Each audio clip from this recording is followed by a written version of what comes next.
Students, कैसे हैं आप सब। आई होप कि आप सब बढ़िया ही होंगे और आप लोग की पढ़ाई भी बहुत अच्छी चल रही होगी। हमने लास्ट लेक्चर में देख लिया था, हमने सेट्स देखे थे, उसके कॉन्सेप्ट, उसमें फिर कॉम्प्लीमेंट, इंटरसेक्शन, यूनियन, ये सारी बेसिक चीज़ें देखी थी और वेन डायग्राम का भी कॉन्सेप्ट देखा था हमने। ओके, उसके बाद हमने एक्सरसाइज 8A भी सॉल्व कर लिया था। आज हम इसके आगे के टॉपिक्स में आते हैं। तो इसके आगे के टॉपिक्स में क्या है? पहला है प्रोडक्ट ऑफ सेट्स। यह आता है प्रोडक्ट ऑफ सेट्स। प्रोडक्ट का मतलब समझ रहे हैं आप लोग? प्रोडक्ट का मतलब होता है मल्टीप्लाई, लेकिन यहाँ पे सेट्स में अपन डायरेक्ट मल्टीप्लाई नहीं कर सकते। ये सेट्स है तो यहाँ पे ये जो डायरेक्ट जो मल्टीप्लिकेशन है ये यहाँ पे काम नहीं आएगा। ओके, ये सेट्स है, यहाँ पे ये डायरेक्ट मल्टीप्लिकेशन काम नहीं आएगा। तो सपोज मान लेते हैं यहाँ पे एक सेट है, ये 1 2 3 4, ये एक सेट है, और एक ये सेट है बी में है यहाँ पे 4 5 और ये 6, ऐसा है। सपोज ये सेट है, तो अगर अपने को बोलता है product of a into b निकालो, तो हम इसको कैसे करेंगे? यहाँ पे डायरेक्ट मल्टीप्लाई कर देंगे 1 और 4 को? नहीं, ऐसा नहीं कर सकते। इसमें अपने को क्या करना पड़ेगा? सॉरी, इसमें अपने को क्या करना पड़ेगा? ये तो हम जैसे ही हम सेट में लेते हैं तो ये क्या हो जाता है, अंदर का ये एलिमेंट्स बोलते हैं हम इसको। ओके, ये बोला जाता है एलिमेंट्स। अब एलिमेंट्स को तो हम मल्टीप्लाई नहीं कर सकते, एलिमेंट्स को तो हमको अलग अलग ही रखना पड़ेगा। तो यहाँ पे पहले 1 को मैं 4 के साथ रखूंगा। ओके, फिर यहाँ पे ये 1 को 5 के साथ भी रखूंगा, फिर वैसे ही यहाँ पे 1 को मैं 6 के साथ भी रखूंगा, फिर ऐसे यहाँ पे ये 2 को 4 के साथ, फिर यहाँ पे 2 को 5 के साथ। ओके, फिर यहाँ पे 2 ये 6 के साथ, फिर यहाँ पे 3 4 के साथ, फिर यहाँ पे 3 ये 5 के साथ, और ये 3 भी 6 के साथ। ओके, ठीक है। फिर यहाँ पे बाकी आ जाएगा, बचा क्या, इसको आगे लिख लेते हैं। यहाँ पे आ जाएगा मेरा 4 बचा 4 के साथ, 4 बचा 5 के साथ, और मेरा 4 बच रहा है 6 के साथ। ओके, ऐसे आ रहा है मेरा। यहाँ पे ये जो मेरा सेट है प्रोडक्ट 1 2 3 4 5 6 7 8 9, फिर वहाँ पे 3 नंबर, ये 10 11 12। ओके, तो ये है, इस तरीके से हम सेट्स का अगर प्रोडक्ट करना हो तो हम इस तरीके से कर सकते हैं। ओके, सेट्स का जो प्रोडक्ट होता है वो होता है इस तरीके से। ये होता है 1 4, फिर ये 1 5, फिर ये 1 6, ये सारे एलिमेंट्स एक दूसरे के साथ मिलके रहेंगे, इसको बोला जाता है प्रोडक्ट। यहाँ पे प्रोडक्ट का मतलब क्या होता है? एक साथ मिलना। ठीक है, तो यहाँ पे इसका मतलब ये होता है प्रोडक्ट का मतलब। लेकिन ये जो अपने पास जो ब्रैकेट में जो आ रहा है, जैसे ये ब्रैकेट में आ गया मेरे पास ये 4 5, अब ये ब्रैकेट में अगर ये 4 5 आ गया तो इसको हम क्या बोल सकते हैं? इसके लिए भी कुछ ना कुछ यहाँ नाम दिया होगा। जानते हैं मैथ्स में हर चीज का कहीं ना कहीं कुछ ना कुछ नाम दिया जाता है। ओके, तो ये क्या है? ये पहला एलिमेंट है ए स्टार्टिंग का। ओके, पहला एलिमेंट है सेट ए का। सेट ए का तो हम उसको स्मॉल लेटर ए में डिनोट कर देते हैं, अंदर के एलिमेंट को स्मॉल लेटर में डिनोट करते हैं। और यहाँ पे ये सेकंड एलिमेंट है बी। ओके, इसको इस तरह मान लेते हैं। अगर ये फर्स्ट एलिमेंट ए है और ये सेकंड एलिमेंट बी है तो इसको हम क्या बोलेंगे? इसको बोला जाता है ऑर्डर्ड पेयर। ओके, इसको बोला जाता है ऑर्डर्ड पेयर। ठीक है, इसको बोला जाता है ऑर्डर्ड पेयर। तो अगर जैसे दो एलिमेंट रहेंगे ए और बी, वो अगर एक साथ अगर आ जाते हैं तो उसको हम बोलते हैं ऑर्डर्ड पेयर, मतलब एक ऑर्डर में है। ये क्या है? पहले ए है फिर बी है। ठीक है, तो उसको बोला जाता है ऑर्डर्ड पेयर। जैसे यहाँ पे ए इंटू बी था तो पहले आएगा ए और फिर आएगा बी। तो अगर जैसे हम मल्टीप्लाई कर रहे हैं, अगर मैं यहाँ पे ए इंटू बी कर रहा हूँ तो यहाँ पे सारे ऑर्डर्ड पेयर में होने चाहिए, मतलब सारे ये ए और बी ऐसे ही होने चाहिए। यहाँ पे ऐसे बी और ए अपन ऐसे नहीं लिख सकते, ठीक है। ये सारे ये ए और ऐसे बी में ही होने चाहिए, ओके, ठीक है। तो इससे अपना डेफिनेशन क्या निकलता है, product of set is a set of all ordered pairs, मतलब यहाँ पे सारे हम ऑर्डर्ड पेयर्स ले लिए थे ए और बी, ठीक है। All ordered pairs such that यहाँ पे ये जो ए ये बिलोंग्स टू ए बड़े सेट से and the small b belongs to b, यही चीज था। यहाँ पे जो सेकंड जो टर्म्स थे उसको हमने बी ले लिया था और जो फर्स्ट है उसको हमने ए ले लिया था, ठीक है, okay. Set of all ordered pair such that A belongs to A and B belongs to E. तो अगर हम यहाँ पे उल्टा करते हैं, हम यहाँ पे b इंटू ए कर देते हैं, b मल्टीप्लाइड बाई ए कर देते हैं, b और a का प्रोडक्ट। तो यहाँ पे b और a का प्रोडक्ट करेंगे तो हमारे पास क्या था, यहाँ पे 4 5 6 है और यहाँ 1 2 3 4 है।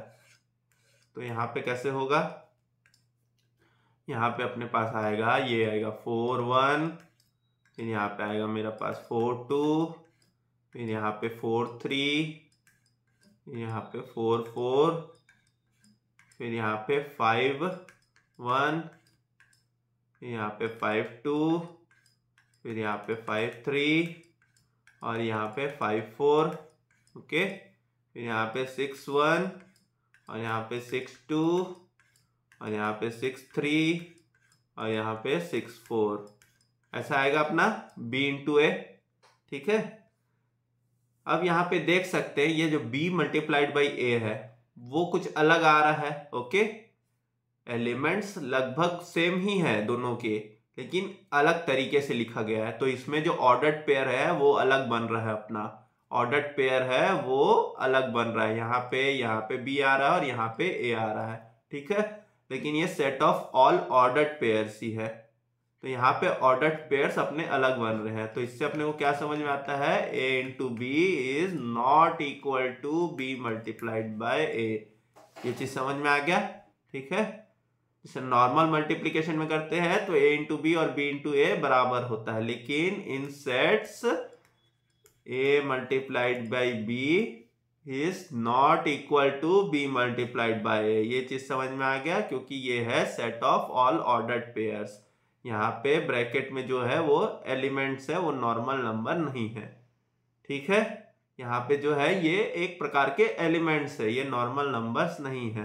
तो 4 1 इज नॉट इक्वल टू, ये जो 4 1 है इज नॉट इक्वल टू ये 1 4, ठीक है। 4 1 और 1 4 बराबर नहीं हो सकते, ठीक है। यहाँ पे इन दोनों का कोई लेना देना नहीं है, ओके।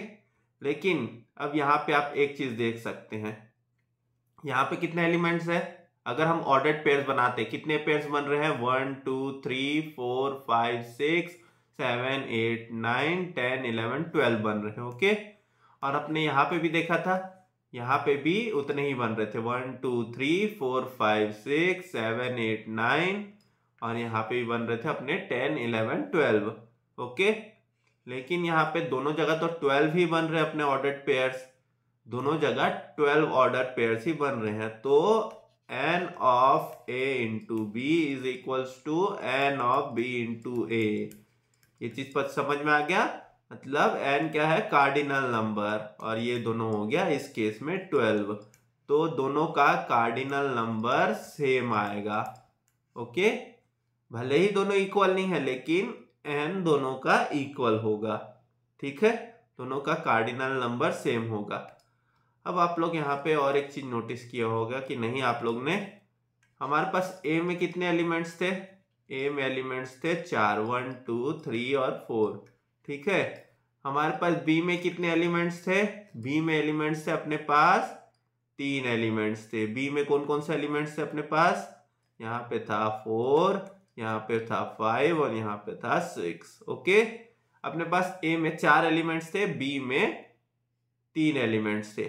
अपने पास a इंटू बी और ये b इंटू ए, इसमें अपने पास कितने एलिमेंट्स आए, दोनों में अपने पास एलिमेंट्स आए थे 12। ठीक है, तो ये 4 इंटू 3 अगर मैं करूंगा तो मेरा आ जाएगा 12। ओके, 4 इंटू 3 मैं करूंगा तो मेरा आ जाएगा 12। तो यहाँ पे n ऑफ a कितना है 4 और ये n ऑफ b कितना है 3। तो यहाँ पे अगर देखिए ये जो कार्डिनल नंबर है ये दोनों को अगर हम मल्टीप्लाई करेंगे a और b का, तो मेरे पास जो प्रोडक्ट में जो सेट का जो कार्डिनल नंबर आएगा, ओके, जो प्रोडक्ट में जो ऑर्डर्ड पेयर्स का जो कार्डिनल नंबर आएगा वो सेम होगा। ये चीज समझ में आ रहा है आप लोग को। यहाँ पे एन ए इंटू बी कितने थे 12। अगर मैं यहाँ पे एन ए मेरे पास 4 है और यहाँ पे ये मेरे पास 3 है तो ये भी हो जाएगा मेरा 12। ठीक है, तो ये चीज समझ में आएगी आप लोग को। ओके, इसमें कुछ ज्यादा कुछ दिक्कत वाली बात नहीं होनी चाहिए। तो ये क्या हो गया प्रोडक्ट ऑफ सेट्स, एक बार रिवाइज कर लेते हैं। प्रोडक्ट ऑफ सेट्स होता है set of all the ordered pairs, सारे ऑर्डर्ड पेयर्स लेते हैं। ठीक है, all the ordered pairs where such that A belongs to A, ये जो ये छोटे छोटे है 1 2 3 4 ये ए के थे तो A belongs to A and B belongs to B. Okay, तो यहाँ पे इसको बोला जाता है product of the sets. Okay, अब हम आगे एक दूसरा एग्जांपल लेते हैं। सपोज यहाँ पे ए है अपने पास, यहाँ पे है 1 2 3 5 और अपने पास है बी यहाँ पे है 4 4 1, दूसरा कुछ ले लेते हैं। यहाँ पे ले लेते हैं अपने पास बी ले लेते हैं 1 3 और यहाँ पे 6 ले लेते हैं। ओके, ऐसा ले लेते हैं। अब मैं यहाँ पे ए इंटू बी करता हूँ, ए इंटू बी, यहाँ पे आ जाएगा मेरा 1 1, यहाँ पे 1 1, फिर यहाँ पे मेरा आ जाएगा 1 3, फिर आएगा 1 6, फिर आएगा मेरा 2 3, सॉरी यहाँ पे मेरा आ जाएगा 2 1। ओके, यहाँ पे मेरा आ जाएगा 2 1 और यहाँ पे फिर मेरा आ जाएगा 2 3, फिर यहाँ पे मेरा आ जाएगा 2 6। ओके, फिर यहाँ पे मेरा आएगा 3 1, फिर यहाँ पे आएगा 3 3 और यहाँ पे आ जाएगा मेरा 3 6, फिर एक लास्ट बच्चा यहाँ पे, ये आएगा 5 1, ये आएगा 5 3 और यहाँ पे आएगा मेरा 5 6। ओके, बराबर है। यहाँ पे 4 इंटू 3 12 ऑर्डर पेयर बनने चाहिए थे। 1 2 3 4 5 6 7 8 9 10 11 12 ऑर्डर पेयर बन गए। ओके, अब यहाँ पे अपना इसके आगे का टॉपिक अब यहाँ से स्टार्ट होता है। इसके आगे का टॉपिक जो है अपने पास है रिलेशंस। नॉर्मल हिंदी टर्म्स में जानते हैं आप लोग रिश्ता, जैसे आप लोग का रिश्ता है दोस्तों के साथ या फिर अपने रिश्तेदारों के साथ। रिश्तेदारों के साथ तो अच्छा रिश्ता होता नहीं है, पर है तो रिश्ता। ओके, अच्छा हो बुरा हो। तो रिश्ता कब होता है, जब कोई कंडीशन होती है। रिश्ता कब होता है, जब कोई कंडीशन होता है। ठीक है, तो जैसे यहाँ पे ये a इंटू बी हो गया। अब अगर मैं इसमें कोई कंडीशन लगाऊं, जैसे सपोज मम्मी की बहन मौसी होती है, पापा की बहन बुआ होती है, तो उसके लिए हमारे वो मौसी और बुआ होने के कंडीशन क्या है कि वो मम्मी और पापा की बहनें हों, तब जाके वो बुआ और मौसी कहलाएंगी। ओके, अगर वो वैसा रिश्ता नहीं होगा तो फिर बुआ और मौसी नहीं कहलाएंगी। ठीक है, ओके, सो यहाँ पे अगर हमको इसमें से अगर सेट्स में से रिलेशन निकालना है, ओके, तो भी एक कंडीशन होगा। ठीक है, तो अब यहाँ पे एक कंडीशन लेते हैं, एक टर्म ले लेते हैं R1। अब मैं यहाँ पे लिखता हूं x सच दैट यहाँ पे अपन निकालते हैं x such that a is less then b, ऐसा आना चाहिए। ओके, हम वहां से निकालेंगे ऐसे सेट्स को जो a is less then b है, ऐसे ऑर्डर्ड पेयर्स को जो जिसमें a is less then b है। ठीक है, तो हम ये a इंटू बी में से ऐसे ऑर्डर्ड पेयर्स को निकालेंगे जो लेस देन b है। ठीक है, तो ये 1 1 नहीं आएगा, ये मेरा 1 3 आएगा। ओके, तो यहाँ पे लिख लेते हैं, यहाँ पे जो जो आते जा रहा है। ठीक है, यहाँ पे आ रहा है मेरा 1 3। ठीक है, अब यहाँ पे दूसरा टर्म्स क्या आएगा, दूसरा टर्म आएगा मेरा 1 6, इसमें भी a is less then b है। ठीक है, यहाँ पे तीसरा टर्म क्या आएगा, ये 2 1 आएगा नहीं, यहाँ पे 2 3 आएगा, 2 3 आएगा। ठीक है, यहाँ पे फिर से लिख लेते हैं, यहाँ पे ये आएगा मेरा 2 3। ठीक है, अब इसके आगे यहाँ पे 2 6 आएगा, 2 6 आएगा यहाँ पे। ठीक है, यहाँ पे 2 6 आया, फिर यहाँ पे कौन सा टर्म आ रहा है अपने पास, 3 1 नहीं आएगा, 3 3 भी नहीं आएगा, 3 6 आएगा, 3 6 आएगा अपने पास, यहाँ पे आएगा अपने पास 3 6। ठीक है, अब यहाँ पे और एक क्या टर्म आ सकता है, यहाँ पे 5 1 नहीं आएगा, 5 3 नहीं आएगा, 5 6 आएगा। ठीक है, यहाँ पे आएगा अपने पास 5 6। ओके, ये आ गया अपने पास 1 2 3 4 5 6, ये आ गया अपने पास। ठीक है, ये रिलेशन था सच that a is less then b, ऐसा रिलेशन था। तो इसमें पास आ गया अपने पास 1 2 3 4 5 6 टर्म्स ऐसे थे जिसमें a लेस देन b था। अब मैं अगर यहाँ पे दूसरा रिलेशन बनाता हूँ, यहाँ पे दूसरा रिलेशन बना x such that a is equals to b। ठीक है, यहाँ पे a is equals to b वाला रिलेशन बनाते हैं। अब a is equals to b वाले रिलेशन में अपने पास यहाँ पे क्या क्या आ सकता है, यहाँ पे अपने पास कौन कौन से टर्म है, 1 1 है, और कोई है बराबर वाले टर्म्स, और एक है यहाँ पे अपने पास 3 और 3 है। ठीक है, तो यहाँ पे अपने पास 2 टर्म्स हो गए। ठीक है, यहाँ पास अपने पास 2 टर्म्स हो गए, यहाँ पे है एक 1 1 है। ठीक है, और एक अपने पास है ये 3 3, यहाँ पे 2 टर्म्स हो गए।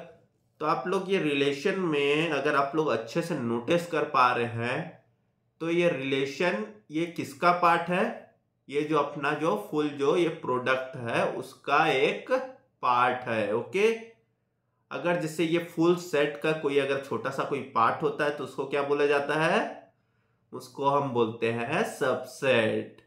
ये हमने पढ़ा हुआ है।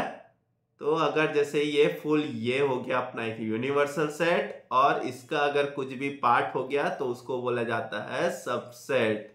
ओके, सो यहाँ पे ये R1 और ये R2 is a subset of A into B। ठीक है, ये R1 and R2 is a subset of A into B। ये चीज आ गया समझ में। ओके, सो कहीं ना कहीं जो भी रिलेशन है वो relation is a subset of the product of a set. The relation set is a subset of product of the set. ठीक है, product of the set. Okay, so यहाँ पे रिलेशन एक प्रकार का सबसेट ही है। बस रिलेशन में क्या दिया हुआ होता है, रिलेशन में एक कंडीशन दिया होता है, उस कंडीशन के हिसाब से अपने को रिलेशन बनाना है।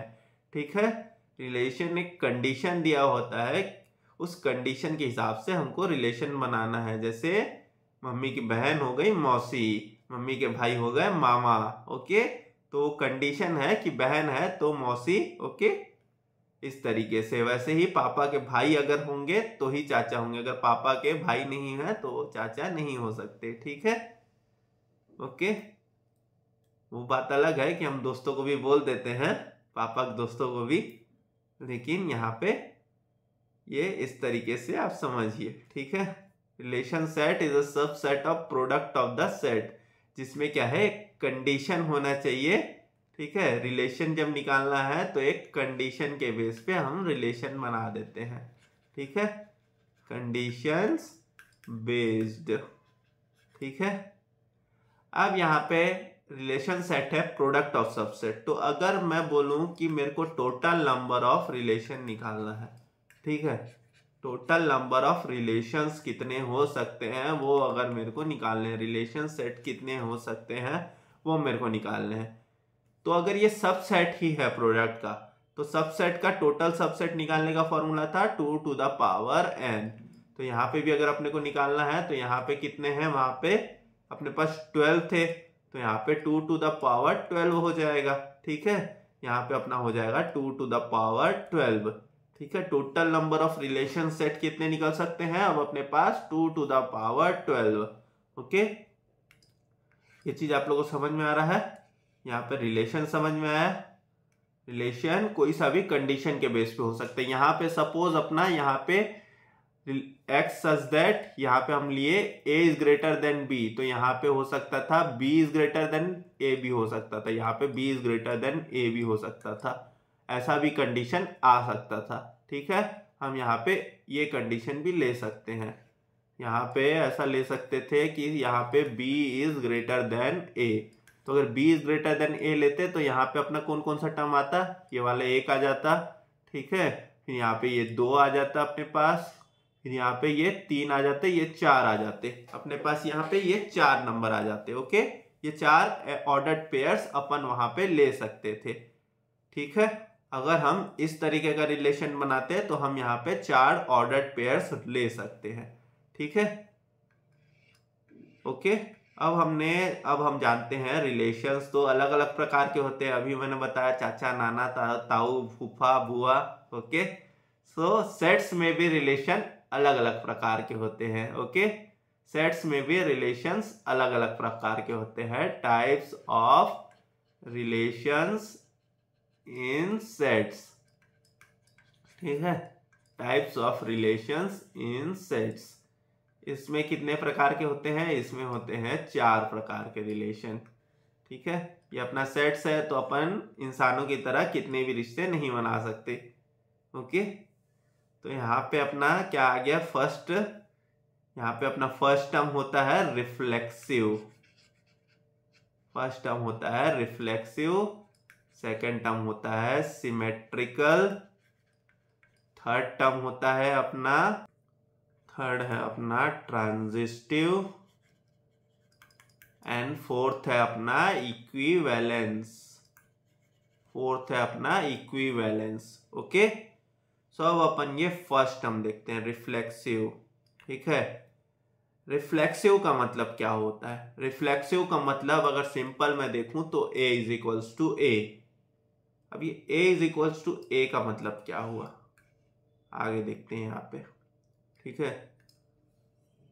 यहाँ पे लेते हैं एग्जाम्पल, सपोज यहाँ पे लिखा है dash is having the same height S dash. अगर हमको ऐसा लिखा हुआ है, ओके, मैं दोनों जगह में एक ही वर्ड डाल सकता हूं, ए डाल सकता हूं, ठीक है। A is having the same height as A, ये चीज हो सकता है, मेरी हाइट मेरे बराबर ही होगी, ठीक है, मेरी जो हाइट है वो मेरे बराबर ही होगी। तो यहाँ पे ए और ए, ये एक ऑर्डर्ड पेयर बन सकता है। ओके, तो यहाँ पे ए और ए एक ये ऑर्डर्ड पेयर बन सकता है, ठीक है। ये ऐसा रिलेशन आ सकता है, ठीक है। ओके, अगर यहाँ पे मैं दूसरा टर्म लिखूं, सपोज यहाँ पे अगर मैं यहाँ पे लिखता हूं dash is having more height, dash is having more height than dash, अगर मैं ऐसा लिखता हूं, ओके, तो यहाँ पे a is having more height than a, ऐसा तो नहीं हो सकता, मेरी हाइट मेरे से ही ज्यादा कैसे हो जाएगी, ठीक है। तो यहाँ पे ये जो रिलेशन अगर ऐसा कुछ आता है तो इट इज नॉट रिफ्लेक्सिव, ये रिफ्लेक्सिव नहीं है, ठीक है। और ऐसा कोई केस आता है तो ये रिफ्लेक्सिव है। ओके, लेकिन आप लोग हो सकता है कंफ्यूज हो जा रहे हो यहाँ पे वर्डिंग्स वाले टर्म में, अब यहाँ सेट्स में इसका नंबर में कैसे काम आएगा, ओके, नंबर में कैसे काम आएगा, ठीक है। तो यहाँ पे अपन लेते हैं एग्जाम्पल, यहाँ पे एग्जाम्पल लेते हैं। सपोज यहाँ पे ए है अपना 1 2 3 4, ठीक है, यहाँ पे 3 ही ले लेते हैं, ओके, यहाँ पे 3 ही ले लेते हैं, ठीक है। बी ले लेते हैं, यहाँ पे भी लेते हैं 1 2 और ये 3, ठीक है, यहाँ पे ऐसे ले लेते हैं, ओके। अब यहाँ पे a इंटू बी बनाऊंगा मैं। a इंटू बी बनाया तो 1 1 1 1, फिर यहाँ पे 1 2, फिर यहाँ पे 1 3, फिर यहाँ पे फिर से मैं इसको किया तो यहाँ पे मेरा यहाँ पे आ गया 2 1, फिर यहाँ पे मेरा आ गया 2 2, फिर मेरा यहाँ पे आ गया 2 3, ठीक है। फिर मैं यहाँ पे करूँगा तो इसका मेरा आएगा 3 1, फिर मेरा आएगा 3 2, फिर मेरा यहाँ पे आएगा 3 3, ठीक है, यहाँ पे ऐसा आ गया। अब मैं यहाँ पे एक रिलेशन लेता हूँ R1, जहाँ पे x सच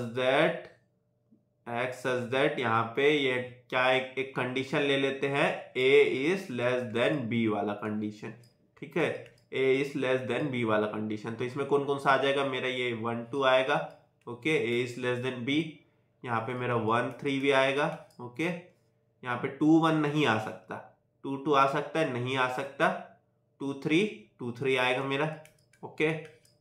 यहाँ पे आएगा 3 1 आ सकता है, नहीं आ सकता, 3 2 नहीं आ सकता, 3 3 नहीं आ सकता, ठीक है।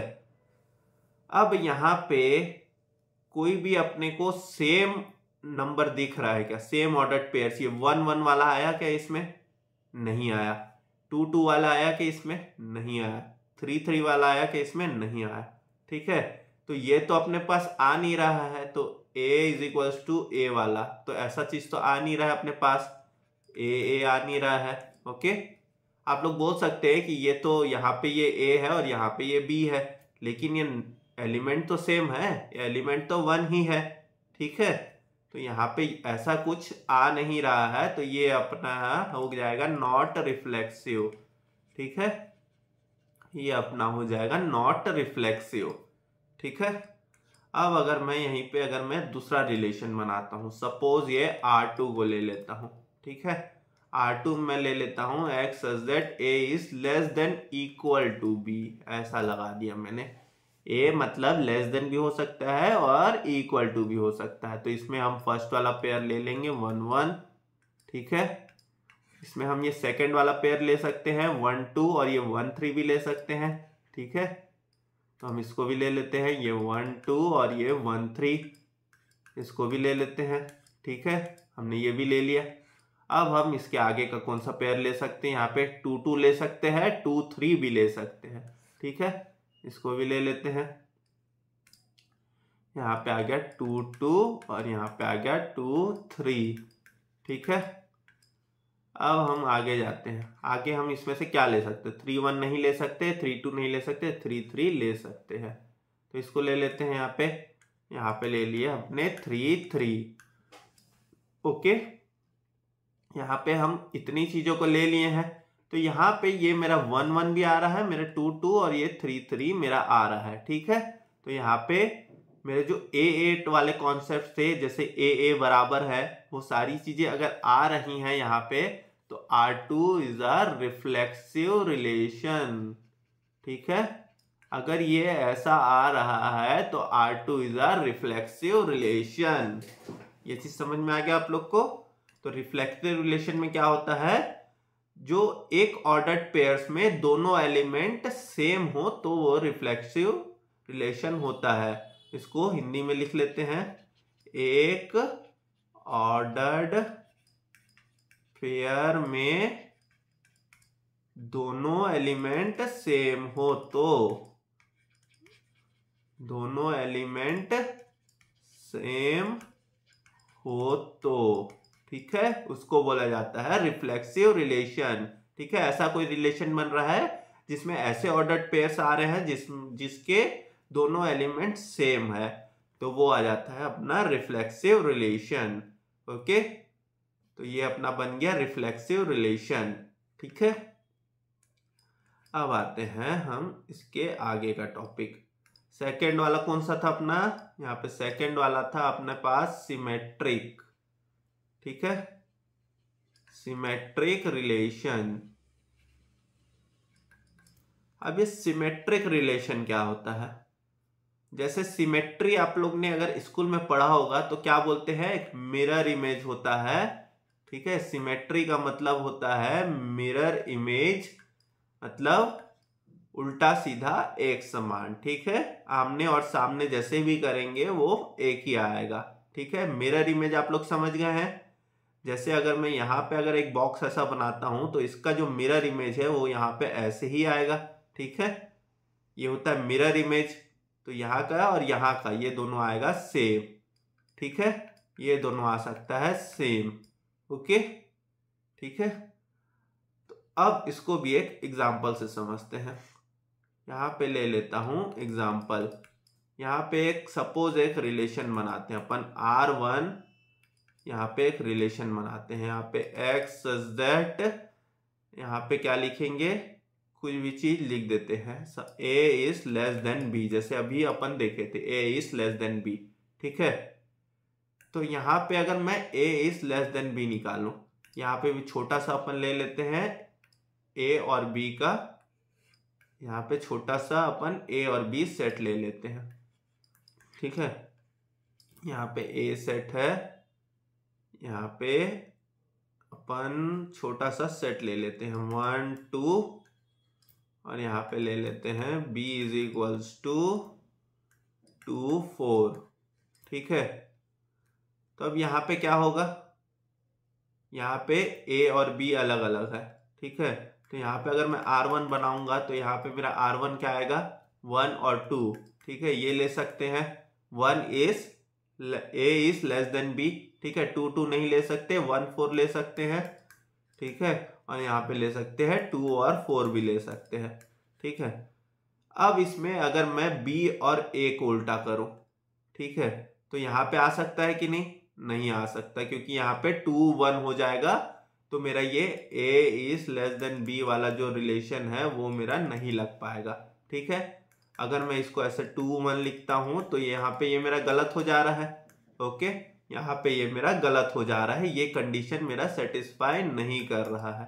ठीक है, तो यहाँ पे ये मेरा सिमेट्रिकल रिलेशन नहीं हो सकता, तो ये मेरा नॉट सिमेट्रिकल रिलेशन है। ठीक है, ये मेरा सिमेट्रिकल रिलेशन नहीं हो सकता क्योंकि ये उल्टा सीधा एक समान नहीं है।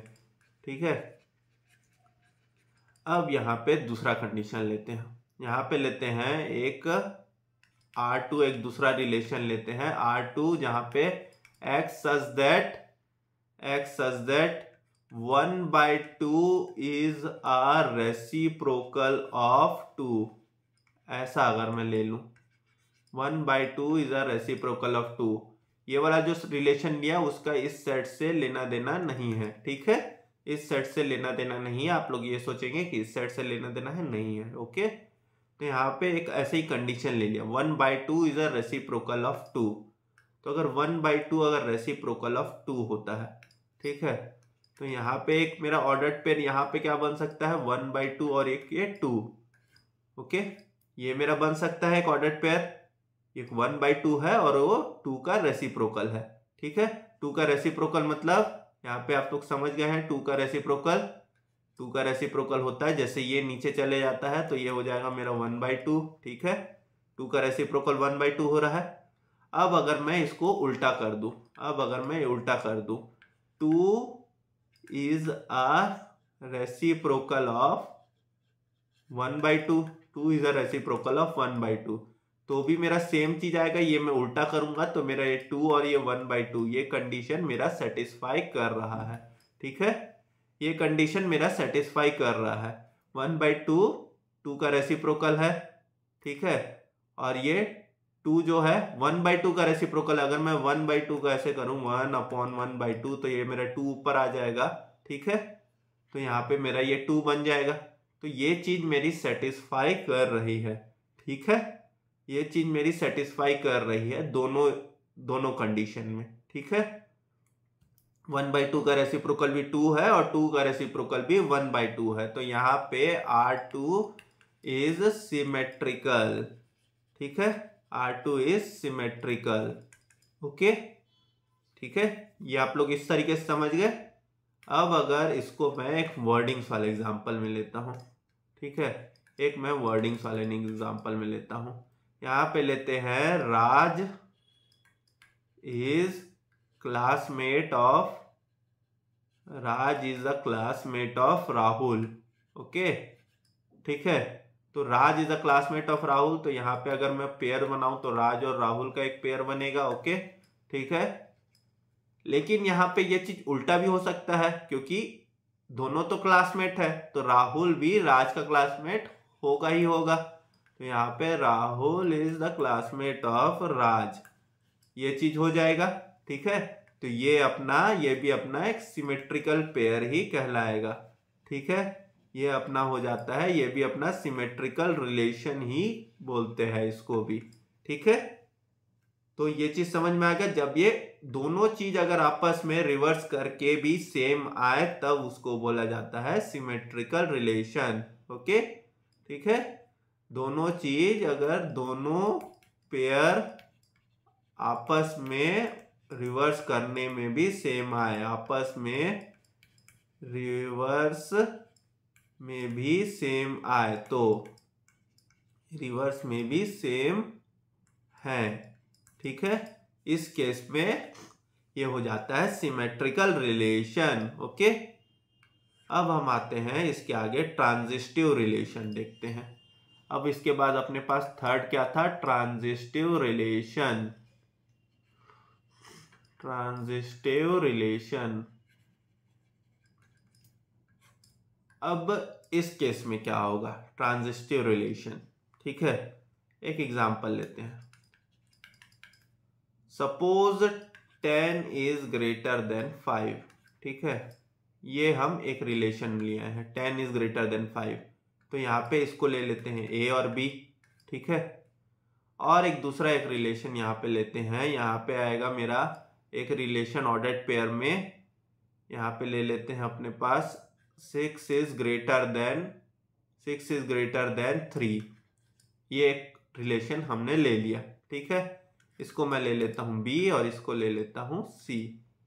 यहाँ पे तो यहाँ पे अगर B ही लेंगे तो यहाँ पे 10 ले लेंगे, 5 ले लेंगे। ओके, यहाँ पे अगर अपने को B ही लेना है तो ये B, ये टर्म आएगा 5, तो 5 इज ग्रेटर देन 3। ठीक है, ये हमने एक रिलेशन ले लिया। तो इससे अपन एक और रिलेशन बना सकते हैं, ये रिलेशन। ठीक है, इससे अपन एक और रिलेशन बना सकते हैं, 10 इज ग्रेटर देन 3। ये रिलेशन हमारा बन सकता है, 10 इज ग्रेटर देन 3, ये रिलेशन भी बन सकता है। तो ये क्या है, A और C। ओके, 10 अपना A है और 3 अपना C है। ठीक है, ये रिलेशन भी बन सकता है। तो जब ये ऐसा कोई रिलेशन बन जाता है तो इसको हम बोलते हैं ट्रांजिस्टिव रिलेशन। इसको हम बोला जाता है ट्रांजिस्टिव रिलेशन। जब ऐसा कोई रिलेशन बनता है तो उसको बोला जाता है ट्रांजिस्टिव रिलेशन। तो इसका मतलब क्या हुआ, सपोज इफ ए, अगर यहाँ पे एक रिलेशन ले लेते हैं, R1 इज इक्वल्स टू, यहाँ पे R1 में एक रिलेशन बनाते हैं A is greater than B वाला। ओके, R2 में रिलेशन बनाते हैं B is greater than C। तो अपना जो R3 जो आएगा वो R3 आना चाहिए A is greater than C।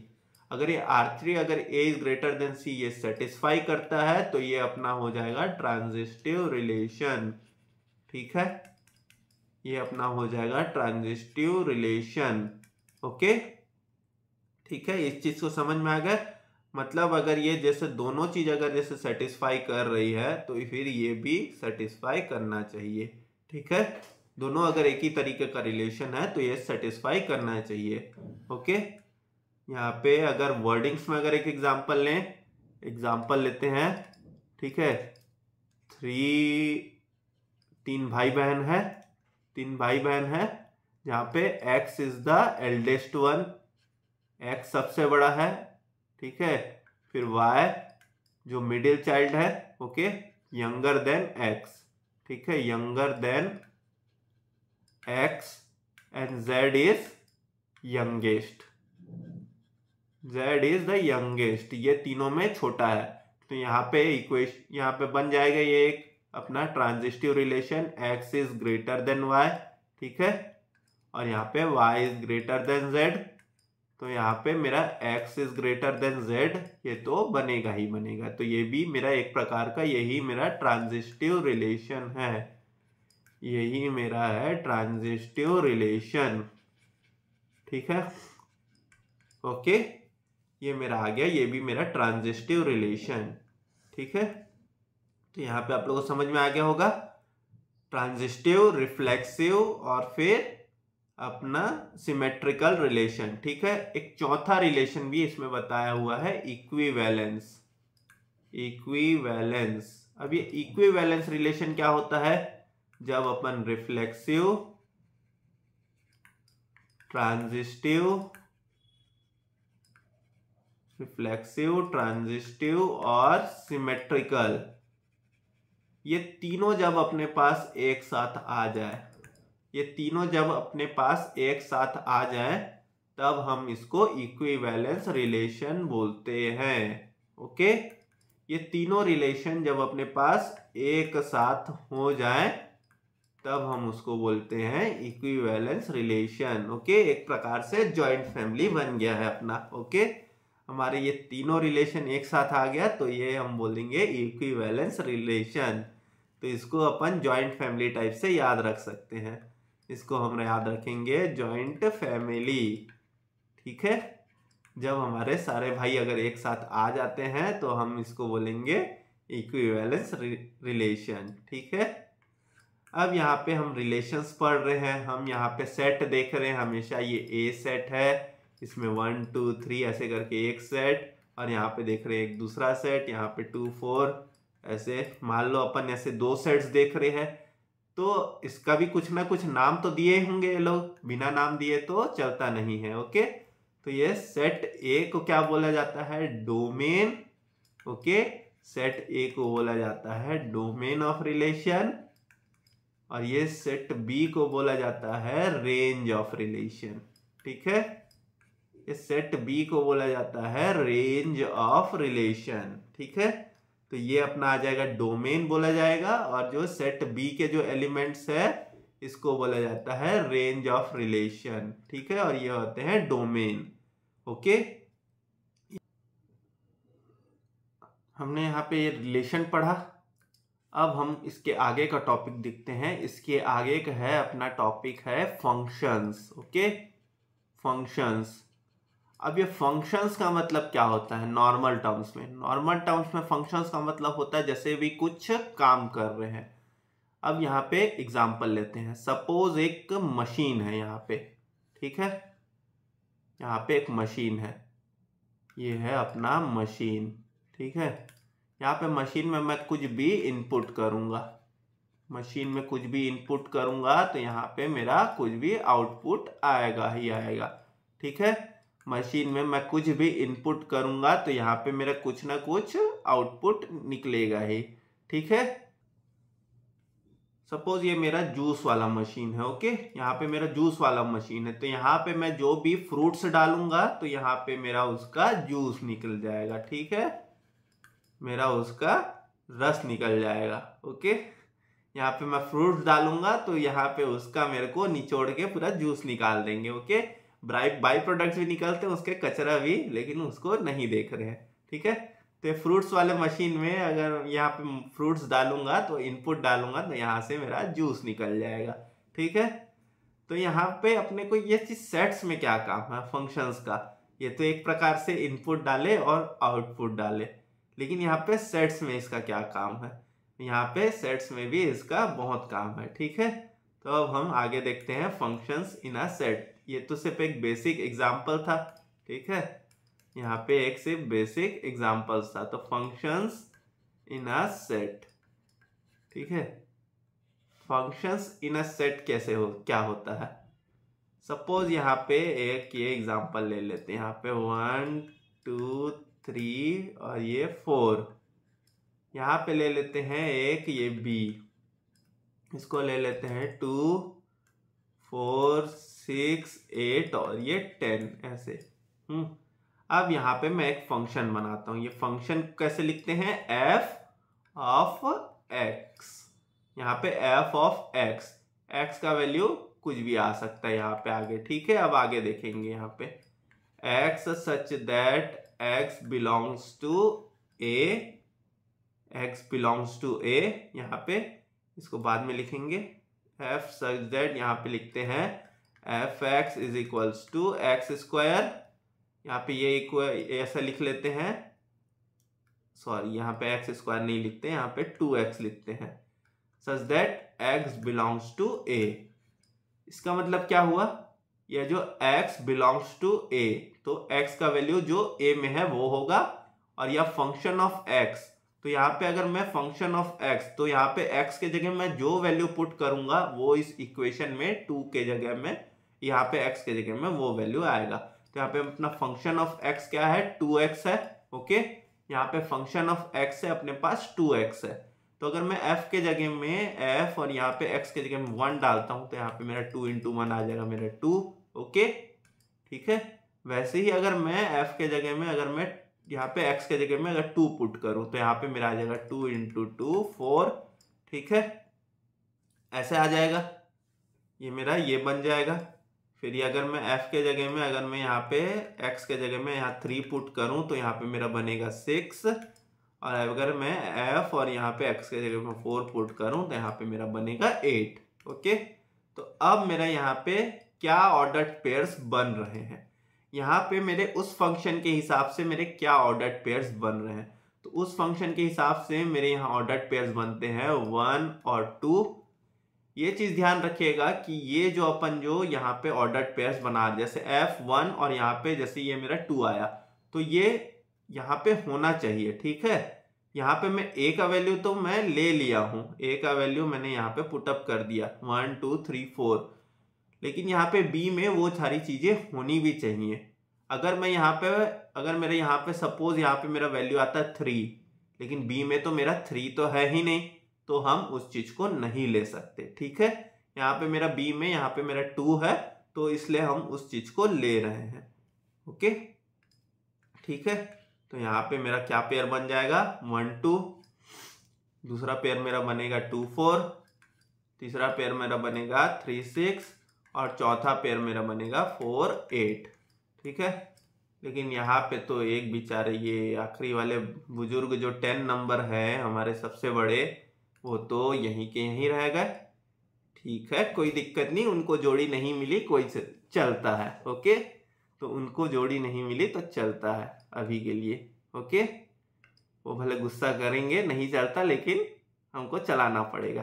तब मैं इसको एज अ डायग्राम बेस में देखता हूँ, ठीक है। यहाँ पे मेरा a है, यहाँ पे मेरा b है, ठीक है। यहाँ पे 1 2 3 और ये 4, और यहाँ पे मेरा बच रहा है 2 4 6 और 8 और ये 10, ठीक है। ये 1 2, ये बन रहा है मेरा 2 4, और ये मेरा बन रहा है 3 6, और ये मेरा बन रहा है 4 और 8। ऐसे आ रहे हैं। ओके, मेरे ऐसा टाइप से आ रहा है ये सारी चीजें, ठीक है। सो इसको हम बोलेंगे फंक्शन। इसको हम बोलेंगे, इस तरीके के जो ऑर्डर्ड पेयर जो बन रहे हैं, इसको हम बोलेंगे फंक्शंस, ठीक है। इसको हम बोलेंगे फंक्शन। ओके, लेकिन सपोज अगर यहाँ पे एक दूसरा एग्जांपल लेते हैं, सपोज यहाँ पे अगर एक दूसरा एग्जांपल लेते हैं, यहाँ पे अगर मैं एक दूसरा एग्जांपल लूँ, f of x is equals to, यहाँ पे मैं ले लेता हूँ, पहले हम सेट्स बना लेते हैं, ठीक है। यहाँ पे सेट ले लेते हैं, यहाँ पे 1 2 3 4 ऐसा ले लेता हूँ मैं, ठीक है। और यहाँ पे मैं ले लेता हूँ b इज इक्वल्स टू क्या ले, यहाँ पे b इज इक्वल्स टू यहाँ पे लेंगे, यहाँ पे लेते हैं हम, सपोज हम यहाँ पे लेते हैं, अब इसको मैं ले लेता हूँ 1 3 5 ऐसे ले लेता हूँ, ठीक है। सपोज अब यहाँ पे अगर मेरे को दिया हुआ है x सच दैट यहाँ पे a is less then b, अगर मेरे को ऐसा कुछ दिया हुआ है, ठीक है। यहाँ पे ये चीज हमने रिलेशन में देखा था। तो सपोज अपने को ऐसा कुछ दिया हुआ, तो यहाँ पे अपने पास क्या बन सकता है, यहाँ पे मेरे पास बन सकता है 1 3, ठीक है। यहाँ पे मेरे पास बन सकता है 1 5, यहाँ पे मेरे पास बन सकता है 2 3, यहाँ पे बन सकता है मेरे पास 2 5, ओके। यहाँ पे मेरे पास बन सकता है 3 और 5, ओके। और यहाँ पे मेरे पास बन सकता है 4 और 5, ठीक है। हमारे पास ऐसा सब बन सकता है अगर हमारे पास ऐसा चीज दिया हुआ है। लेकिन ये क्या होगा, ये एक फंक्शन होगा क्या? ये एक फंक्शन नहीं होगा, ये एक है रिलेशन, ओके। ये एक फंक्शन क्यों नहीं होगा? क्योंकि फंक्शन का कंडीशन है कि सेम फर्स्ट एलिमेंट नहीं हो सकते, ओके। सेम फर्स्ट एलिमेंट नहीं हो सकते। फंक्शन का कंडीशन क्या है? ये सेम फर्स्ट एलिमेंट नहीं हो सकते। जैसे यहाँ पे ये 2 और 2, यहाँ पे आ रहा 1 और 1, ओके। सेम फर्स्ट एलिमेंट से ये जो दो जो आउटपुट जो आ रहे हैं ये नहीं आ सकते, ओके। मतलब एक मशीन से अगर हम वहां से फ्रूट्स डाल रहे हैं तो वहां पे जूस के साथ हमारे पास सोना नहीं निकल सकता, ओके। तो अगर वैसा कुछ आ रहा है तो वो मशीन खराब है, ठीक है। आप लोग बोल सकते हैं बाई प्रोडक्ट कचरा निकलता है, लेकिन वो अपने काम का चीज नहीं है, ठीक है। लेकिन यहाँ पे एक चीज अगर हम इनपुट डालें तो वहां से दो से ज्यादा चीज नहीं निकल सकती। वहां पे हम जितना हम वहां पे इनपुट डालेंगे उतना आउटपुट निकलेगा, ओके, ठीक है। जितना है जैसे इनपुट डालेंगे तो वो आउटपुट निकलेगा। मतलब ऐसा बोल सकते हैं कि यहाँ पे 1 to many नहीं हो सकता, ओके। 1 to many अगर होगा तो it is not a function. अगर 1 to many अगर होता है तो it is not a function, okay. 1 to 1 होगा तो वो है फंक्शन, ठीक है। 1 to 1 अगर होगा तो वो है फंक्शन, ओके, ठीक है। और ये 1 to 1 अगर होता है तो वो होता है फंक्शन। तो हमने जैसे एग्जांपल में देखा था एक वाला ए और बी, तो यहाँ पे देखा था 1 2 3 और ये 4, और यहाँ पे था 2 4 6 8 और ये 10। ये था मेरा 1 to 1, ओके। ये मेरा 1 to 1 है। यहाँ पे ये चीज बच जा रहा है। इस चीज को क्या बोलते हैं? ये जो अपना जो है इस तरीके से जो ये अपना लाइन जो जुड़ते जा रहा है, ये इसको क्या बोलते हैं? इसको बोला जाता है मैपिंग, ओके। इसको बोला जाता है मैपिंग। और ये क्या है? 1 to 1 जा रहा है तो इसको हम बोलेंगे 1 to 1 मैपिंग, ओके। इसको हम बोलेंगे 1 to 1 मैपिंग, जिसको और एक टर्म्स बोला जाता है जिसको बोला जाता है इंजेक्टिव फंक्शन, ओके। इसको बोला जाता है इंजेक्टिव फंक्शन। ये 1 to 1 मैपिंग को बोला जाता है अपना इंजेक्टिव फंक्शन, ओके। मतलब इंजेक्टिव फंक्शन का मतलब क्या समझ रहे हैं? कि अगर जैसे कोई भी अगर एक एलिमेंट है उसका अगर एक डिफरेंट इमेज बन रहा है, मतलब सारे एलिमेंट्स का अगर डिफरेंट इमेज अगर बन रहा है तो हम इसको बोलेंगे 1 to 1 मैपिंग, ओके। ये 1 का 2 आ रहा था, 2 का 4 आ रहा था, 3 का 6 आ रहा था, 4 का 8 आ रहा था, ओके। भले यहाँ पे ये जो आखिरी वाले जो दादाजी छूट गए हैं उससे फर्क नहीं पड़ता, ठीक है। लेकिन ये आ गया अपना 1 to 1 मैपिंग, जिसको बोला जाता है इंजेक्टिव फंक्शन। तो 1 to अगर मैनी अगर होगा, अगर मैं एक के साथ ये सब जोड़ दूं तो फिर ये मेरा फंक्शन नहीं होता, 1 to 1 वाला फंक्शन होता है, जिसको हम बोला जाता है इंजेक्टिव फंक्शन, ओके। अब यहाँ पे एक केस और देखते हैं। आप लोग ने वो देखा होगा घर बनते हुए। तो घर बनता है तो एक मशीन होती है जिसमें हम डालते हैं सीमेंट, ओके। जिसमें हम डालते हैं सीमेंट, डालते हैं स्टोन्स, डालते हैं सैंड, ओके। एक अपने का एक फाइनल मिक्सचर तैयार होके आता है, ओके, जिससे हम वहां पे यूज करते हैं घर में, ओके, ठीक है। जो छत जैसे बनाते हैं तब वो काम आता है वो मिक्सचर मोस्टली।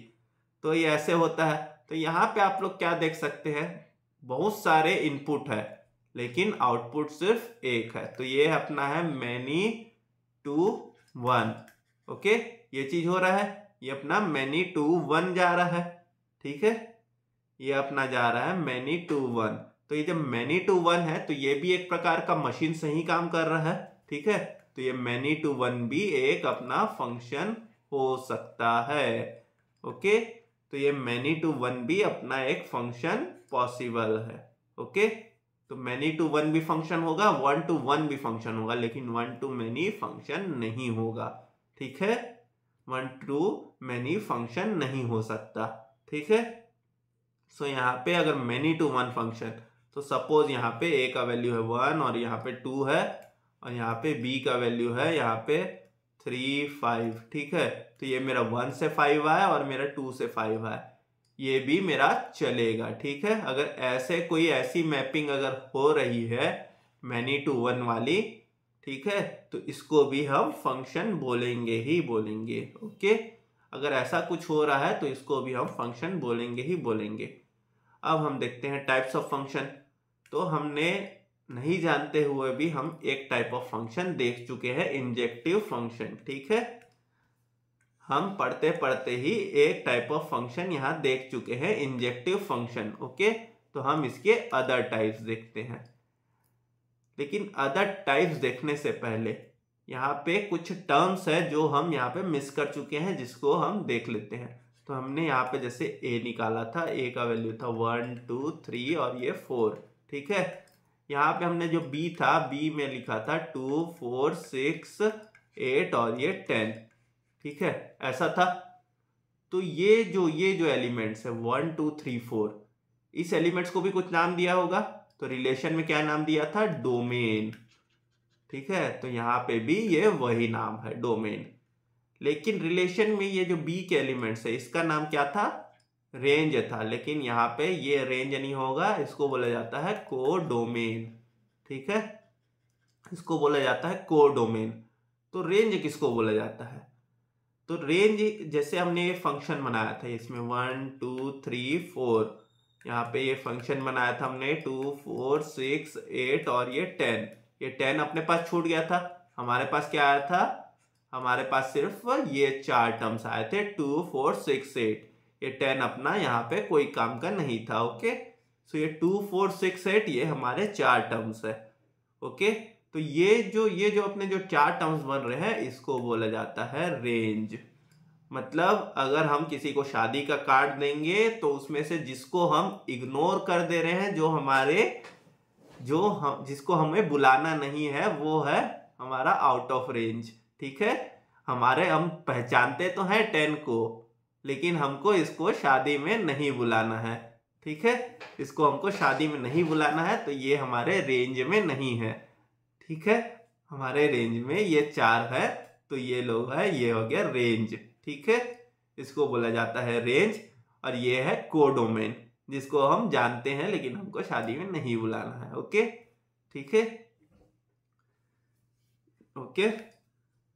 अब आगे जाते हैं। आगे अपन जो टाइप्स जो देख रहे थे, तो हमने जो टाइप्स ऑफ फंक्शंस देखे, ठीक है, टाइप्स ऑफ फंक्शंस,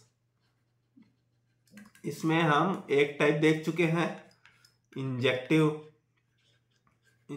जिसको बोला जाता है 1 to 1, ओके।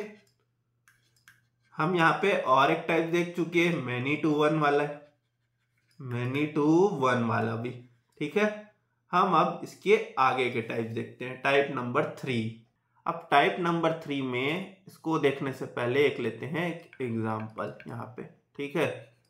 a का वैल्यू है 1, 2, 3 और यहाँ पे b में है अपने पास यहाँ पे ले लेते हैं 1, 4 और 9, ऐसा ले लेते हैं, ठीक है। सो यहाँ पे फंक्शन है अपना f(x = x²), ठीक है, f(x = x²। तो 1 का यहाँ पे 1, 2 का 4, 3 का 9, ठीक है। यहाँ पे a और ये b, तो यहाँ पे 1, 2 और ये 3 और यहाँ पे 1, यहाँ पे 4 और 9, ठीक है। यहाँ पे ये 1, ये 4 और ये 9, ये बराबर आ रहा है, ठीक है।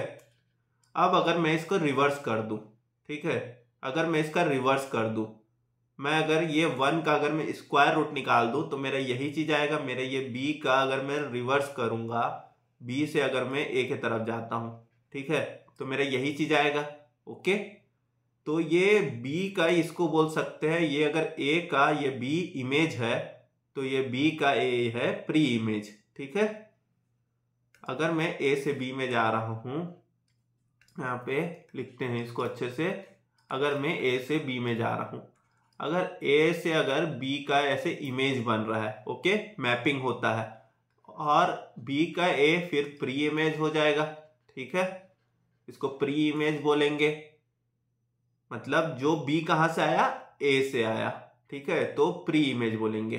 तो जो ये वाला जो केस है अपना, ये वाला केस, इस केस में अपने पास एक बी खाली बैठ रहे, क्या एक बी खाली नहीं बच रहे हैं। ठीक है, तो समझ लो अगर ये शादीशुदा जोड़े टाइप से है तो इसमें एक का एक साथ जोड़ा, दो का चार के साथ जोड़ा और 3 का 9 के साथ जोड़ा, मतलब ये क्या जोड़ी सबकी बन रही है। ओके, मतलब सबकी जोड़ी बन के आती है ऊपर से। ओके, जोड़ी सबकी बनी है।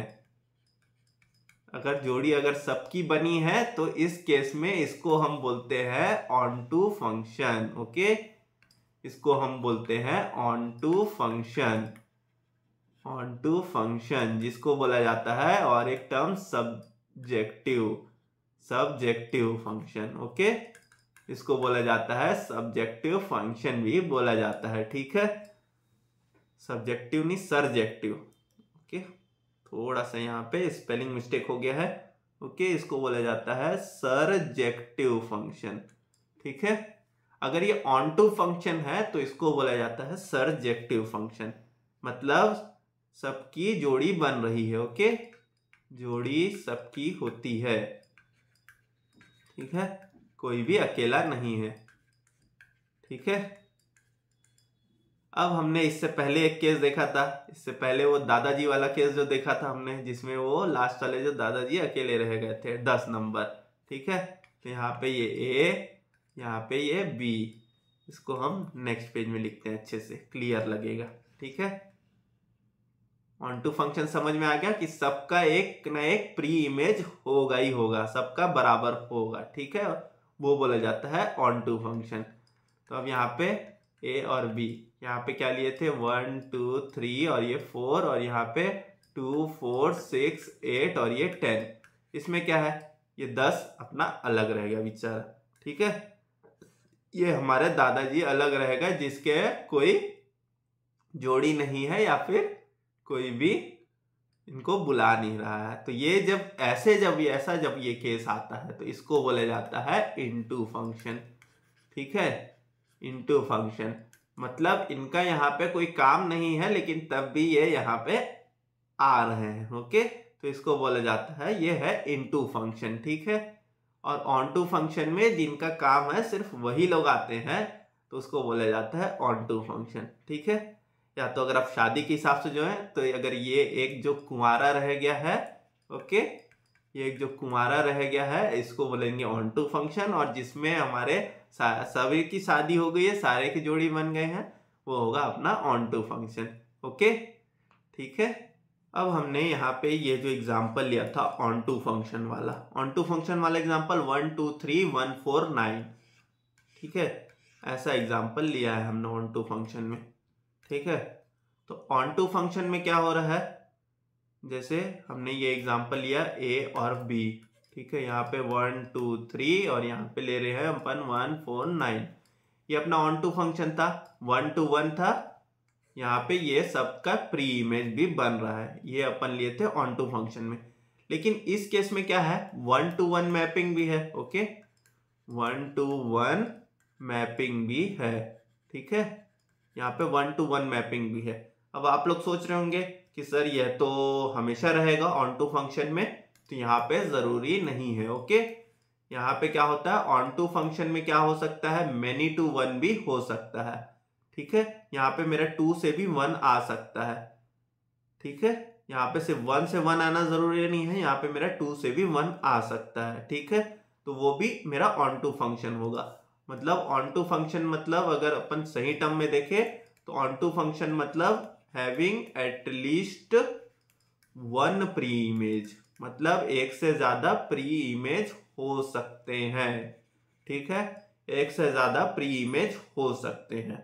हमने मैनी टू वन वाला देखा था, कि मैनी टू वन वाले में भी ऑन टू फंक्शन बन सकता है। ठीक है, तो यहाँ पे अगर जैसे ऐसा केस है, 1 to 1 मैपिंग है और ऑन टू फंक्शन भी है। ठीक है, 1 to 1 मैपिंग है और ये ऑन टू फंक्शन भी है। ठीक है, अगर ये दोनों चीज है 1 to 1 प्लस ऑन टू, तो इसको क्या बोला जाता है, इसका एक टर्म है बाइजेक्टिव फंक्शन। ये क्या दोनों चीज एक साथ आ रही हैं। ओके, ये क्या है, अपने दोनों चीज एक साथ आ रही हैं, तो इसको बोला जाता है बाइजेक्टिव फंक्शन। ठीक है, और 1 to 1 भी आ रहा है और एक ऑन टू फंक्शन भी आ रहा है हमारे पास, तो इसको बोलते हैं हम बाइजेक्टिव फंक्शन। ठीक है, जैसे अगर दोनों चीजें आ जाती हैं, वो आ जाता है अपना बाइजेक्टिव फंक्शन। जैसे हमारा वो वाला एग्जाम्पल था, ये जो एग्जाम्पल हमने लिया था, इसमें क्या है 1 to 1 भी है और ये ऑन टू फंक्शन भी है, तो ये अपना एक बाइजेक्टिव फंक्शन बोल सकते हैं इसको। ठीक है, इसको हम एक बाइजेक्टिव फंक्शन बोल सकते हैं। तो हमने अभी तक ये भी देख लिया, बाइजेक्टिव फंक्शन भी। ओके, ये हमारा ये भी आ गया बाइजेक्टिव फंक्शन भी। अब एक हमारा आगे का एक टर्म है identity function. Identity function, identity function का मतलब क्या होता है, आइडेंटिटी से मतलब एक समझ लो, इसका मतलब होगा आइडेंटिकल। आइडेंटिकल मतलब सेम। मतलब क्या है, अगर मैंने मशीन में मैंने फ्रूट डाला तो यहां से भी मेरा फ्रूट ही निकल रहा है, सेम चीज, तो वो तो मशीन कुछ काम का नहीं है। ओके, तो यहाँ पे ये हमारा फंक्शन भी उतने कोई काम का नहीं है, ये सिर्फ नाम का है। ओके, सिर्फ नाम बड़े और दर्शन छोटे वाला हिसाब किताब है। अगर सिर्फ फ्रूट डालेंगे और फ्रूट निकलेगा तो वो फंक्शन कोई काम का नहीं है। ओके, ठीक है, तो यहाँ पे अगर मेरा सपोज ऐसा फंक्शन दिया f x is equals to x, तो अगर मैं एक्स के लिए 1 डालूंगा तो मेरा 1 ही आएगा। ओके, सो ये फंक्शन मेरा सिर्फ नाम का है, बस हमें एग्जाम में यहाँ पे मटेरियल दिया हुआ है तो इसलिए हम इसको पढ़ रहे हैं। ओके, अब एक इसके आगे का एक फंक्शन आता है अपने पास, कांस्टेंट फंक्शन। कांस्टेंट फंक्शन, अब ये कांस्टेंट फंक्शन क्या बोल रहा है, कांस्टेंट फंक्शन क्या बोलता है, आप यहाँ पे ये जैसे मशीन है, आप यहाँ पे कुछ भी इनपुट डालो, कुछ भी। ठीक है, मैनी नहीं डालना है, सिर्फ 1 1। अगर 1 1 में कुछ भी अगर इनपुट डालूं तो मैं एक ही आउटपुट दूंगा। ठीक है, अगर कुछ भी अगर इनपुट डालो मैं एक ही आउटपुट दूंगा। अगर आप ऑरेंज भी डालोगे तो भी मैं एप्पल जूस दूंगा। ठीक है, और अगर आप एप्पल डालोगे तो भी एप्पल जूस दूंगा, और अगर आप मेरे को इसमें यहाँ पे पाइनएप्पल भी डालोगे तो भी मैं एप्पल जूस ही दूंगा, अगर ऐसा अगर आउटपुट आ रहा है। ठीक है, इसको बोले जाता है कांस्टेंट फंक्शन। मतलब एकदम ढीठ टाइप का मशीन है कि जो भी करो मेरा आंसर सेम ही आएगा। तो यहाँ पे अगर f x is equals to suppose ले लेते हैं 5। ठीक है, अगर ऐसा दिया हुआ है तो 5 एक कांस्टेंट है, 5 एक कांस्टेंट है, तो यहाँ पे मेरा f1 भी 5 होगा, मेरा f2 भी 5 होगा। ठीक है, कांस्टेंट फंक्शन में क्या है, कुछ भी रखो x के जगह में हमारा वैल्यू सेम आएगा। ओके, तो इसको बोला जाता है कांस्टेंट फंक्शन। ओके, तो ये भी अपना कांस्टेंट फंक्शन, ये सिर्फ एक टाइप का है जो अपने को बहुत कम ही काम आएगा। ओके, लेकिन एग्जाम में कुछ भी आ सकता है, इसलिए सारी चीजें पढ़नी जरूरी है। ठीक है, अब हमारा आगे एक आता है इक्वल फंक्शन। अब हमारा आगे आता है एक इक्वल फंक्शन। अब ये इक्वल फंक्शन में क्या होगा, सपोज जैसे आप लोग मूवी टिकट्स बुक कराते हैं, मूवी टिकट्स। ठीक है, आपको सीट अलॉट हो जाता है, आपको हो जाता है सीट एक अलॉट। ठीक है, सपोज आपको सीट अलॉट हुआ यहाँ पे F20, ऐसा ऐसा कुछ नंबर रहता है सीट का, आपको सीट अलॉट हुआ F20, पर्सन है A। ठीक है, A को F20 सीट अलॉट हो गया, तो समझ लो यहाँ पे मैं ये F हटा देता हूं, मैं 20 नंबर सीट अगर इसको अलॉट हो गया A को। ठीक है, तो ये अपना क्या है फंक्शन, ये अपना हो गया 1 to 1, A का 20 हो गया। ठीक है, वैसे अगर B को 21 मिला और ये C को 22 मिला, तो ये अपना यहाँ पे ये फंक्शन बन गया। ठीक है, तो ये अपना हो जाता है, ये है इस केस में बोला जाता है इक्वल फंक्शन, जहां पे एक पेयरिंग हो रही है। ठीक है, इक्वल फंक्शन जहां पे एक बोल सकते हैं पेयरिंग हो रही है, तो इसको हम बोलते हैं इक्वल फंक्शन। ठीक है, जहां पे एक प्रकार की जहां पे पेयरिंग हो रही है उसको हम बोलते हैं इक्वल फंक्शन। ओके, सो ये इक्वल फंक्शन समझ में आ गया होगा। अब आगे देखते हैं, आगे एक प्रकार का है composite function. Composite function, composite का मतलब होता है दो चीजें जब एक साथ मिल जाए, जब दो चीजें जब एक साथ जब मिल जाए तब उसको बोला जाता है कंपोजिट फंक्शन, एक साथ मिल जाए। ओके, ठीक है, उसको बोला जाता है कंपोजिट फंक्शन। ठीक है, तो अगर सपोज यहाँ पे f ऑफ x है इज इक्वल्स टू यहाँ पे ले लेता हूं मैं x स्क्वायर। ठीक है, यहाँ पे एक दूसरा फंक्शन है मेरे पास g of x is equals to 2x। ठीक है, तो अगर पहले मैं यहाँ पे अगर मैं यहाँ 1 का वैल्यू लूंगा तो f1 आ जाएगा मेरा यहाँ पे 1, यहाँ पे g1 आ जाएगा मेरा यहाँ पे 2। ठीक है, लेकिन अब अगर मैं एक दूसरा ऐसे अलग से फंक्शन निकालता हूँ f ऑफ यहाँ पे मैं g और x ऐसे ले लेता हूँ। ठीक है, is equals to x square अगर मैं ऐसे ले लेता हूँ। ठीक है, तो पहले मेरे को ये gx निकालना पड़ेगा। ओके, पहले मेरे को ये gx निकालना पड़ेगा। यहाँ पे gx निकाला हमने 2। ठीक है, यहाँ पे हमने gx निकाल लिया था 2, तो ये f ऑफ फिर ये 2 आएगा और यहाँ पे ये 2 स्क्वायर करके यहाँ पे ये 4 आ जाएगा। ओके, ठीक है, तो ये क्या इसमें क्या हुआ, ये दो फंक्शंस थे, ये दो फंक्शंस को एक साथ मिल गए हैं, ये दो फंक्शंस हैं जो एक साथ मिल गए हैं। ठीक है, f का फंक्शन यहाँ पे g और x का भी फंक्शन आ गया है। ओके, तो ये जब दो फंक्शन जब एक साथ मिल जाते हैं तो उसको बोला जाता है f of g x. Okay, f of g x, तो ये है अपना कंपोजिट फंक्शन। तो ये चीज समझ में आ गया होगा आप लोग को। ओके, यहाँ पे f ऑफ जी एक्स जब आ गया तो वो बोल जाएगा अपना कंपोजिट फंक्शन। अब आते हैं, हमारा एक और फंक्शन है इनवर्स फंक्शन। इनवर्स का मतलब आप लोग समझ गए होंगे, इनवर्स का मतलब तो होता है उल्टा, हमने बहुत बार देखा हुआ है इनवर्स फंक्शन। ठीक है, इनवर्स चीज तो हमने बहुत सार देखी हुई है, इनवर्स रेशियो देखा हुआ था सबसे पहले चैप्टर में। ओके, सो ये इनवर्स फंक्शन का मतलब होता है एक फंक्शन का उल्टा। तो सपोज अगर एक फंक्शन f(x) है तो इसका जो उल्टा होगा वो होगा f इनवर्स x, ऐसे लिखेंगे इनवर्स फंक्शन को। ओके, इनवर्स फंक्शन को ऐसे लिखेंगे। ठीक है, ओके, सो अब यहाँ पे एक एग्जांपल लेते हैं अपन, यहाँ पे एक एग्जांपल लेते हैं। सपोज हमने जो एग्जांपल लिया था a इज इक्वल्स टू यहाँ पे 1 2 3। ठीक है, अब यहाँ पे एक फंक्शन, यहाँ पे एक b है, अपना सेट है, अपना b सेट क्या था अपना 1 4 और 9। ओके, b अपना सेट था यहाँ पे 1 4 और 9। अब यहाँ पे f of x is equals to x square, ऐसा फंक्शन बन रहा है अपना। तो यहाँ पे अगर मैं a और ये b यहाँ पे ले लेता हूँ 1 2 और ये 3 और ये 4 यहाँ पे ले लेता हूँ 1 4 और 9। ठीक है, यहाँ पे आ जाता है 1 4 9। तो यहाँ पे अब मेरा जो यहाँ पे जो ये जो फंक्शन अगर मेरा ये इनवर्स होगा, ये f इनवर्स, ठीक है, तो मेरा यहाँ पे आना चाहिए, मेरा यहाँ पे f इनवर्स होने के बाद मेरा आना चाहिए यहाँ पे 1 2 और ये 3 आना चाहिए। ठीक है, f इनवर्स होने के बाद मेरे पास 1 2 और 3 आना चाहिए। लेकिन हम फिर इनवर्स फंक्शन निकालेंगे कैसे, इनवर्स फंक्शन निकालेंगे कैसे? तो सपोज अगर मैं उस तरीके के अगर मैं टर्म्स को ले लेता हूँ, एक को मैं ले लेता हूँ y ले लेता हूँ। ठीक है, सो मैं यहाँ पे f(x) को ले लिया, मैं यहाँ पे y, तो y is equals to x square. तो x इज इक्वल्स टू मेरा क्या आ जाएगा, रूट ऑफ y। ठीक है, अब मैं यहाँ पे y और x को इंटरचेंज कर दूं तो y is equals to root of x, यहाँ पे किए हमने इंटरचेंज। ठीक है, यहाँ पे मैंने इंटरचेंज कर दिया।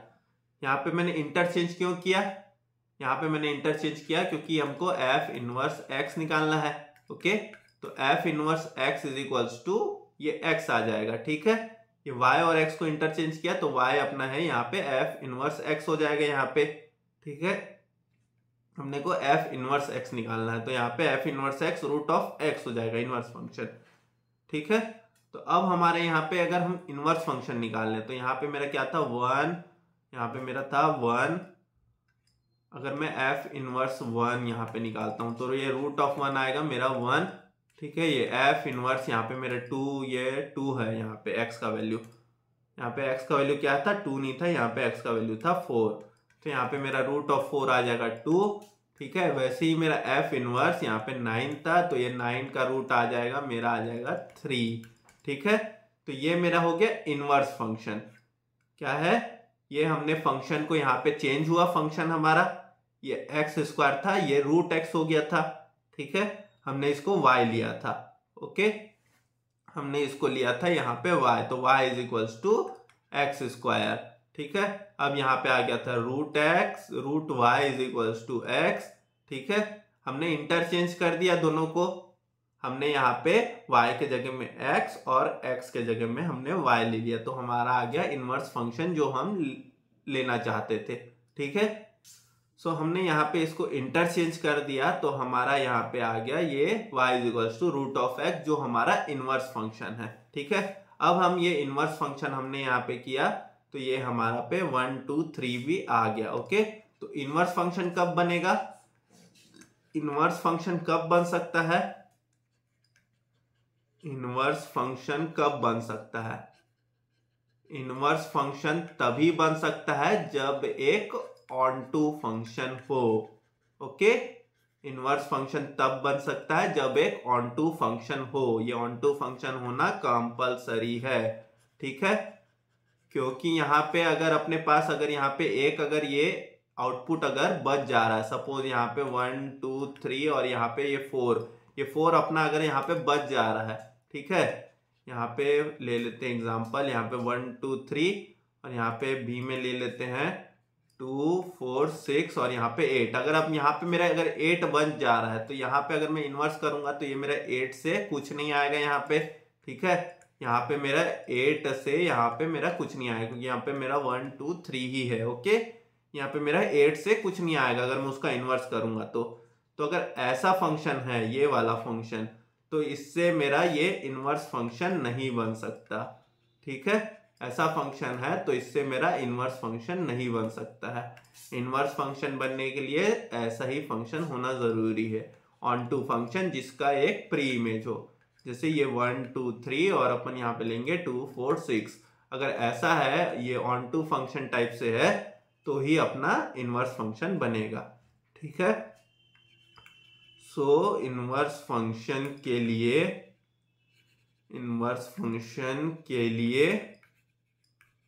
ऑन टू फंक्शन जरूरी है, ठीक है। ऑन टू फंक्शन जरूरी है, ठीक है, ओके ओके।